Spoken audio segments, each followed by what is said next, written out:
Uh, Senator Bernie Sanders, the longtime Democratic voice from Vermont, has never been afraid to say what the corporate controlled media and politically establishment refuse to talk about. He tells us simple but devastating truths. There are two Americas. One is the America of the billionaire class, men and women who have accumulated obscene levels of wealth and live in unimaginable luxury. The other is the America of the vast majority, ordinary people living paycheck to paycheck, struggling to afford food, housing, healthcare, childcare, and education. And Sanders asked the question that should shake every conscience. Why is it that so few have so much while so many live in desperation? Consider just a few examples. Elon Musk, the richest man in the world, sits on nearly $500 billion in wealth. He spent $290 million to help Donald Trump back in the White House. And since then, his fortune has grown by $180 billion, a staggering return on investment.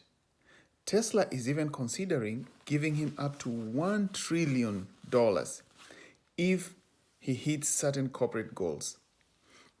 Jeff Bezos, worth over $240 billion, recently celebrated his $55 million wedding on his $550 million yacht, where he gifted his wife a $5 million ring. Mark Zuckerberg, with $262 billion, bought out 11 homes in Palo Alto for $110 million just to secure privacy around his compound. He spent $250 million on a 1,500-acre Hawaiian estate where he built a 5,000-foot bunker, and another $530 million on yachts.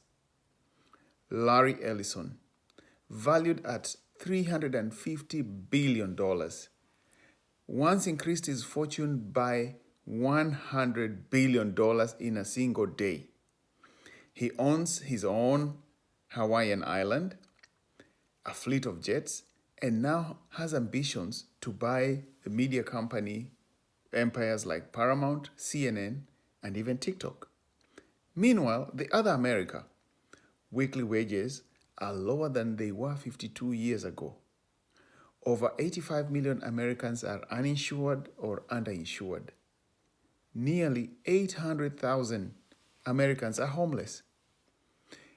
More than 20 million Americans spend half of their income just on rent or mortgages. The median home price now is at $435,000. Rents have more than doubled. Parents face a broken and unaffordable childcare system. Teachers remain underpaid, and public schools are underfunded. College is priced out of reach, while trade schools fail to meet the urgent needs for skilled workers.